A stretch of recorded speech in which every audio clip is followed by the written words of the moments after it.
Hi, welcome to Embracing the Side Hustle. My name is Tonya Kubo, and I help writers, speakers, and entrepreneurs apply socially savvy strategies to amplify their messages in the online world. So basically, if you have a message to share, I'm here to help you do that on social media, through your email, through your website. All the stuff that has a digital footprint, I am in love with.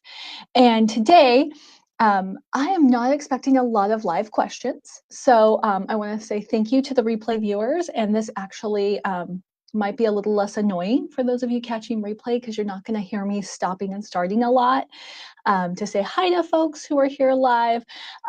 Because it is like dark 30 where I live. So maybe there's some people in some different time zones that will be catching us. But the reason that I picked this, well, we're going to talk about this is part of embracing your side hustle. Is there are three key things we're going to talk about. But first, again, I just want to welcome everybody for being here.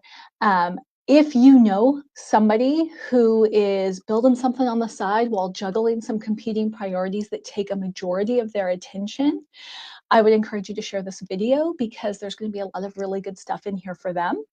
And I think that there's going to be value for anybody who juggles competing priorities, honestly. But the focus is embracing the side hustle. So let's talk a little bit about what it means to embrace the side hustle.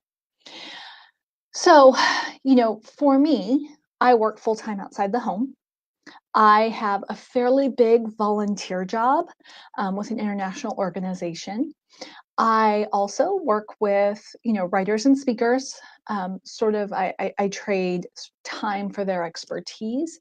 And then I have this business, this digital marketing business, where I help writers, speakers, entrepreneurs build their businesses specifically by applying social media strategies, kind of the art and science behind digital marketing to their specific businesses, their specific ministries, or the work that they're trying to do. So that's a lot, right?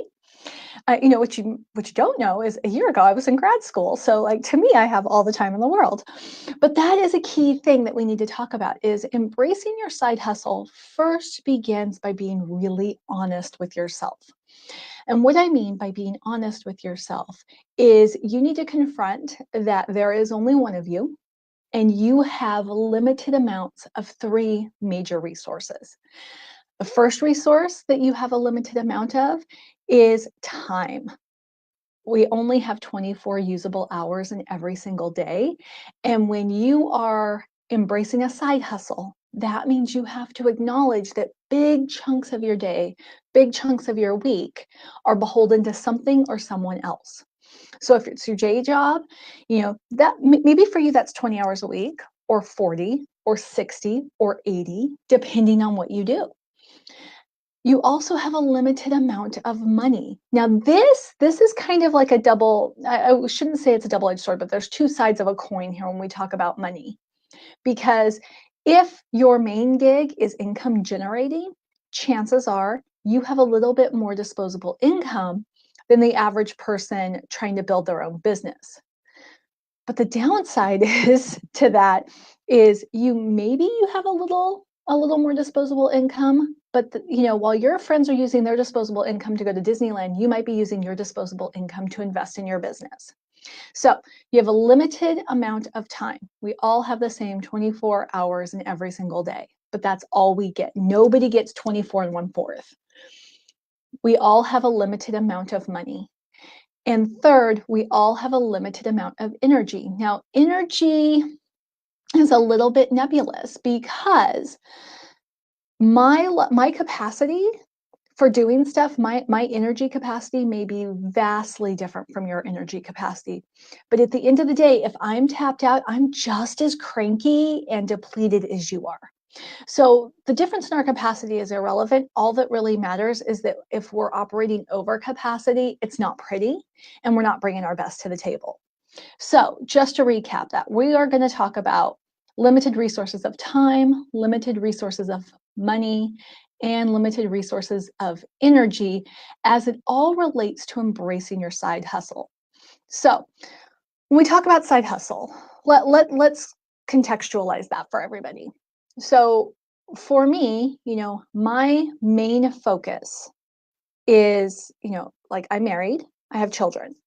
Obviously, my family is a primary focus, but in terms of what takes big chunks of my day, it's my day job. So, I work full time, I work outside the house, somewhere between 8 and 5, but I've got kids to get to school before then. I've got people to feed after 5, and I have to fit my business and the work that I'm doing for other people in pockets of time around that big chunk day job. Now, maybe you're a stay at home mom. Depending on the age of your kids, you could have them coloring while you do some of your work, or you could do some of your work during nap time. Or you put them in preschool, you hire a sitter and you do your work in those chunks of time. If you're a homeschooling mom, then life is different, right? Because you're really a teacher. And so just like anybody who teaches outside the home, there are big chunks of time that you have to dedicate to doing something else, and you can't be multitasking during those times. So, part of embracing your side hustle is taking a really hard look at what your life is like. And if you are watching on the replay, go ahead and type in the comments, like, what are your competing priorities? What would you consider your main gig right now that you're trying to build a business on the side of? So then let's talk a little bit more about time. So we talked about how we all have 24 usable hours in every day. We also talked about how typically when we say that we have a side hustle, that means that there is something else that's taking a large chunk of our time. So if you're working full time outside the home, that's easy, right? You just block off big chunks of time. And if you have a weekly planner, a calendar, if you have some kind of schedule that you can run from about 5 a.m. to midnight, and say from Sunday to Saturday, and you block out those times you spend at the office, you will see how much of a percentage of your time is already accounted for. So for me, my side hustle involves figuring out what I can do in those pockets of time around that day job. So that means that I do a lot of my work between 4 a.m. and 6 a.m. every day. So I get up at 4 a.m. Sometimes I get up as early as 3:30, depending on how much coffee I need. But I get up at 4 a.m. I have a cup of black coffee and I start work. Now, I am best first thing in the morning. I'm not somebody who takes a lot of time usually to wake up. So that works for me. So that's 2 hours uninterrupted chunk of time, because people, unless the little ones are having a hard time sleeping, people in my house aren't up till about 6. Now, once the alarms start going off at 6 a.m., I have to quit whatever I'm doing, even if it's mid-sentence, and I have to focus fully on my family. I've got a husband to help get out the door. I have 2 kids that I have to get out to school, and that involves getting dressed and bathing and all the fun things, right? So I only get 4 to 6 a.m. If I oversleep, that cuts into my work time, and I need to accept that. So then you have the workday. Now, some days I get a lunch break and some days I don't. Just really depends on my schedule of meetings, what other things I've got going on at the office. So I might have some busy work that I set aside to do during the day. And then that way I can fit it into those small pockets. And then I've got after hours. Now, something that I have learned, particularly in the last few months, is that given the age of my children, and my children are going to be 9 and 4, when I am home at the end of the day, I need to be home. I need to be fully present. They are at an age they do not have any patience for me to race in the door, shove something in my mouth, and go lock myself away and do more work. They want me, and they want like all of me. So when I go home, I need to be ready to be fully present to them. And then any more of the work that I do needs to fit into after they're asleep. So that might be 9 p.m. to midnight some days. That might be on a good day at 7 to 10. But I'm not raising great sleepers right now. So, so sometimes that's 9 to midnight, and that's just what it is. Now, if you're a math person, you can understand that if I am working 9 to midnight and 4 to 6 a.m., I'm not getting a whole lot of sleep, right?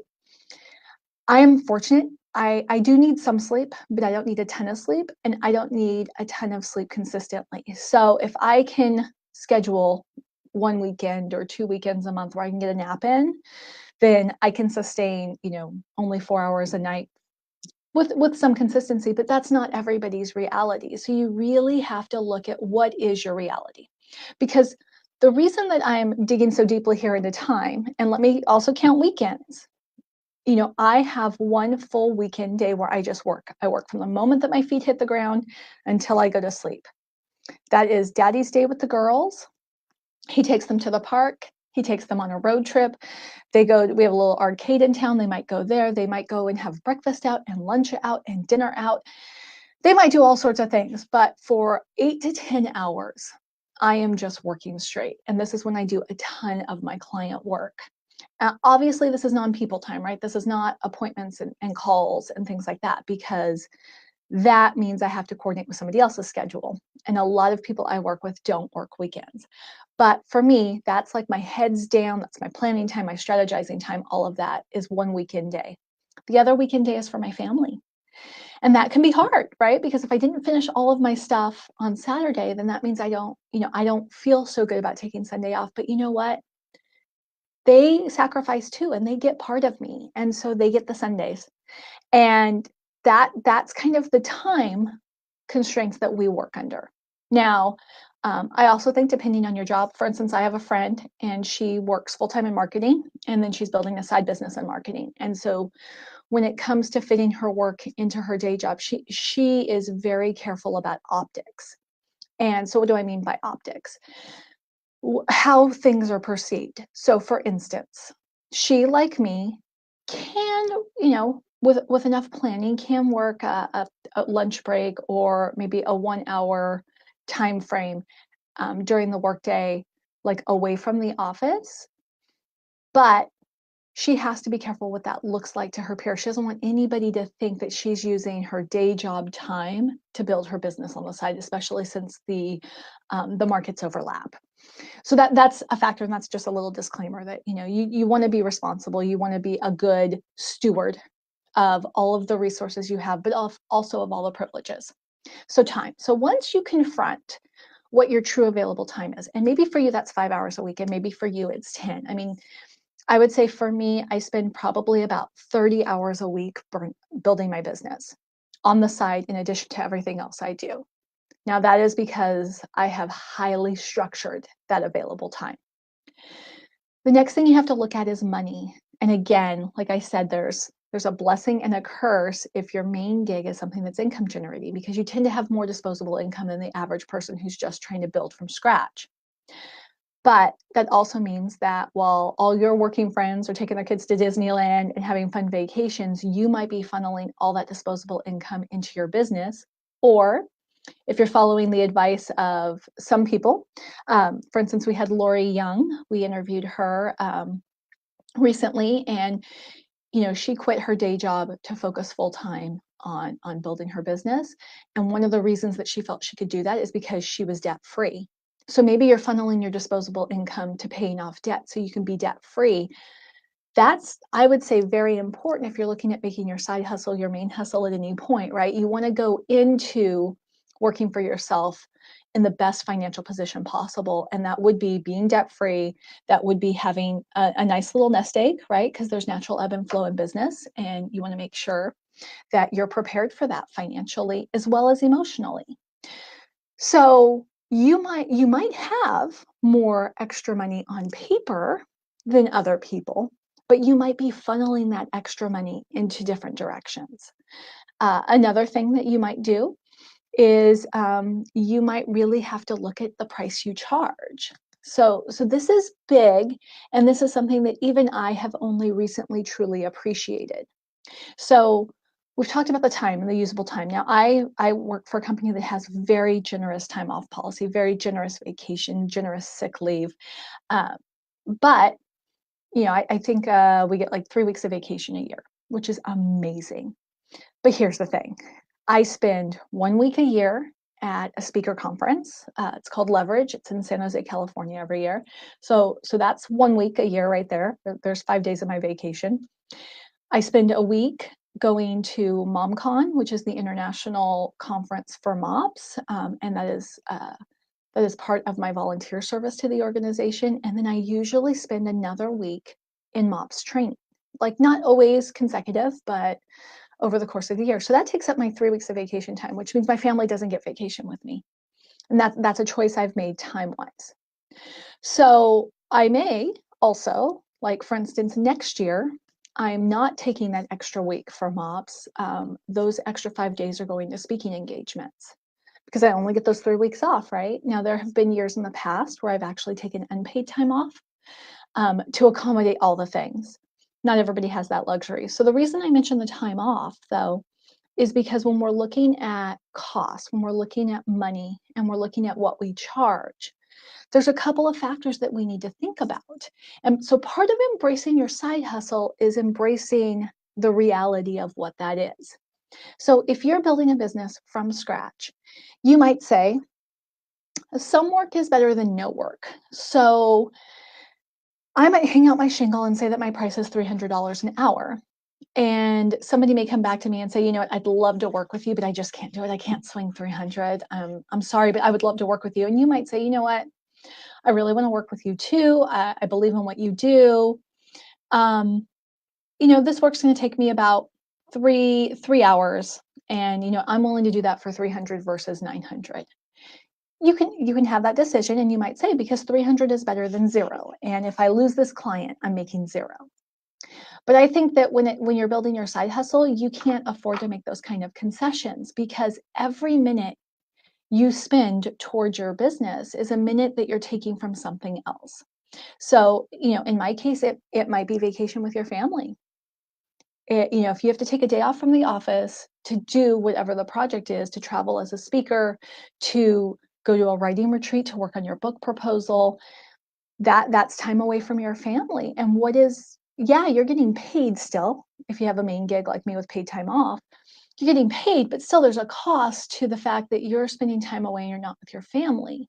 And so you have to think, like, can you negotiate that from $300 to $100 for that hour? So that's just something to consider when you look at the price you charge. Is what I always think of, like, what is the true cost of this job? What is the true cost of me being away from my family? The other thing is that I have a lot more overhead building this business on the side than I would if I was building this business as my main gig. And what that means is, again, I only have so much usable time in any given day. I only have so much energy. And what that means is that I don't have the luxury of learning how to do everything from scratch. So, one example is going live. And so we had this conversation recently about the service I use to go live. And so you get these little fun lower thirds where it says time right now. So that is part of a service called Be Live. Now, Be Live, third-party vendor. They focus specifically on helping you do Facebook Lives. They make them look polished. They look nice. Now, there are better services out there in terms of the number of customizations, in terms of like what all you can do with it. But those services cost more money or require a greater level of technical knowledge than Be Live does. Be Live works pretty awesome right out of the box. You don't even need to know how the tech stuff happens. And they've got great customer support for about $20 a month. Now, I have to pay $20 a month for this service, and I could buy other services for like $100 and own it forever. But I would have to take the time to learn how to connect those services to Facebook and how to make sure that my feed's reliable and all these things that Be Live just seems to do without me paying any attention. So even though I'm going to pay more money in the long run using Be Live than using another service, I have saved so much time in the technical knowledge that I have to possess in order to make this happen. If I was running this business on my own, I might do my own billing, I might do my own bookkeeping, I might do my own scheduling. I have a business manager who does that. And it's great because while I'm at the office from 8 to 5 every day, I don't have to worry about whether my query emails are getting answered. I don't have to worry about coming home to 22 customer service messages that haven't been responded to. She takes care of all of that for me. I have a web designer who makes sure that, my SSL certificates are compliant and that, nobody's hacking my website and all that fun stuff. Now, these are all things that I am technically savvy enough to figure out and I could totally do on my own, but they take a chunk of time. And the time I would spend on those things it would be time that I could not spend with clients. And so I need to be very, I call it judicious. I have to be very judicious, intentional, exercising good judgment on what I spend my time on. And right now, with this as a side hustle, I don't have a lot of time to spend on figuring out the ins and outs of certain technologies. So outsourcing is an expense, and there's a time where you have to kind of go, okay, am I spending more out than I'm bringing in, and is that sustainable? And I know that this is something when people think about making their side gig to their main gig, that's one of the things I think about is how much overhead could I cut if my side gig was my main gig because I would do more things myself. But another thing that people think about, and this is something I would encourage you to think about, is if you've got a side gig and you're outsourcing a lot just because you need to manage that limited resource of time and energy, is that you've already got some great business structure in place if you ever decide to make that your main gig. So that's something to think about. Like outsourcing and having overhead isn't a bad thing, especially if you view it as the cost of doing business. So we talked about time and we talked about money. Let's talk about energy, because energy, I think, is the biggest. So here's what I found. And please put in the comments if you think I'm wrong. Put in the comments if you think I'm right. Put in the comments if you know somebody this applies to. So like I said early on in the broadcast is we all have different capacities. So I am considered a high capacity person. I can go, go, go, go, go before I burn out. I can juggle a lot. In fact, sometimes I'm more productive when I have an overwhelming amount of stuff on my plate than when I just have a few things. So other people don't have that energy capacity. I mean, I know people who are like, you know what, I've got 6 hours that I can use to build my business on the side. If that means I build it slower, oh well. If that means I have to charge triple market rate because I still have a certain amount of income I need to bring in, oh well. I mean, I have friends who, they don't take on coaching clients for under 5,000 and they're perfectly okay having 0 clients. Because when they get one client and that client's a $5,000 a month client, that makes those 6 hours that they have to devote to their business worthwhile. The great thing about being in business for yourself, whether it's your main hustle or your side hustle, is you get to choose. But when it comes to energy, here are some things that I have encountered. I think a lot of people who are building a side hustle sometimes have some type of underlying health issue that they are either feeling will take them out of the workforce eventually because it will get worse, it's progressive, or has forced them to rethink their role in the workforce. So people with chronic health issues are acutely aware of the limitations of time and energy. And a lot of people with chronic health issues, their biggest fear is that by the time they free up their schedules to do the things they really want to do, they're no longer going to have the level of health that enables them to do it. So I refer to people with chronic health issues as lower capacity individuals. That's not because they're less willing. That's not because they're not as committed. That's simply because their bodies have a breaking point and they need to honor that. So when you're looking at energy, you've got to figure out what your capacity is. So part of embracing the side hustle is knowing when are your most energetic times. So for me, I said 4 to 6 a.m. I get more done from 4 to 6 a.m. than I will ever get done from like 10 p.m. to 2 a.m. It's just who I am. The other thing, though, is knowing what kind of work energizes you. So again, and those of you who have, seen or read any of the stuff that I've done on, really nailing down your niche, understand this. If you hone in on your target audience and you focus really tightly on the people you're really, really passionate about serving, that's going to bring you energy. That's not going to exhaust you. And so the more you focus on work and people that are energizing, the better your capacity is going to be. So, like for me, collaboration is very energizing. So I did 12 days of Facebook Live. Of those, so those 12 days were actually 14 different live broadcasts. Some days I did 2, but 11 broadcasts out of the 14 were collaborations. That was me interviewing somebody else. Now, I did that for a couple of reasons. I did that, one, because I knew that it would be challenging to go live 12 days in a row.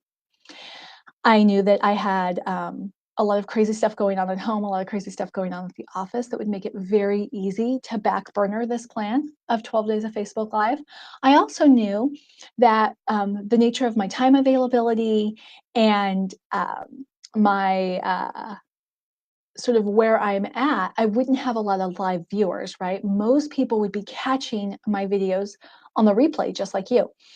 And when you're not going live for tens of thousands of people, it can feel like, oh, well, nobody's going to notice because, right? Like you're not getting the instant gratification from the replay. So I decided that I would collaborate because if I had somebody to interview, I had a commitment to them and I wasn't going to back down from it. So that benefited me. But the other thing is the time that I spent interviewing people did not deplete my energy at all. If anything, I would end those live broadcasts and I would be on a high. Endorphins would be going and I'd be super productive, and I would start like writing out blog post sketches and planning things for my own business, and or I'd get a brainstorm about how I could help another client and I'd start writing that. So collaboration for me is really energizing. If collaboration is really energizing for you, then maybe you should be looking at ways to collaborate. So let's say you're a writer and you want to you're working on a book proposal right now. One of the best things that you could do if you are collaboratively minded is figure out how you can write community. Now you can join an accountability group where everybody's going to write 500 words a day and they just post in the group once they start to sit down to write their 500 words, and then once they complete it. Or you might decide to have co-working sessions. Co-working sessions might be where everybody's logged on to Zoom and you guys are just writing, and you only like pop onto the Zoom call to maybe ask a question. Hey, I'm looking for a word that begins with C, but that means virtual. Does anybody know what that is? Or I'm working for, maybe you're a poet. I need a word that rhymes with orange. What rhymes with orange? But you guys are all live at the same time and you're working, you're holding yourself accountable. So that's a form of collaboration. Writing retreats are a collaborative experience oftentimes. If you're a speaker, maybe it's you hang out with other speakers and you test your material. I have several workshopping groups that I participate with. We meet regularly and we sort of go around the room. Like I share 5 minutes of a message and then they give me feedback on what they think. They share 5 minutes of a message and we go around and around. But these are all super energizing. I mean, I do believe that the sum of the parts is greater than, the whole is greater than the sum of the parts. And I get so much out of that social learning experience. And if that's you, then that's something that you should consider as you're embracing your side hustle. Now, maybe you're not. Now, maybe introvert time is your thing and you are most creative if you are like holed up in like some mountain cabin somewhere. Well, then you're going to have to plan that introvert time. Like maybe you can take my advice and send hubby and the kids out for a whole day and just have 8 hours hunkered down. If that fits within your schedule, then that's what you do. But you really do need to look very closely on your energy level. So let's recap. So embracing the side hustle is confronting the reality of what you have in terms of limited resources. And we're talking about time, we're talking about money, and we're talking about energy. So, and you need to maximize all three. You need to do things that make the most of your available time, do things that make the most of your available money, and do things that make the most of your available energy. Energy is probably the only thing that you can actually get more of very easily, right? I mean, it's always tempting to be like, I'll take on more clients, I'll get more money. But depending on how your business scales, increasing the number of clients may increase your overhead. So time, money, energy, and then focusing on the things that will make the most of those three areas. Now, if you have any advice or any suggestions or even questions related to embracing your side hustle, please put them in the comments. I would love to see them. If you've enjoyed this free training, then please share it. You could share it with your network, share it by email. And if you want to hear more from me or know more about what I'm doing, I would love it if you would join my email list. So if you go to tonyakubo.com, it's pretty easy. Every button on there takes you to a subscription form. It's really bare bones, and the webpage is totally set up just to get you to where you need to be, which is on my email list if you want my updates and you want the newest offers. So with that, I thank you for your time. I really hope that you have enjoyed learning a little bit more about how to embrace your side hustle, and I will catch you soon. Thank you so much for joining.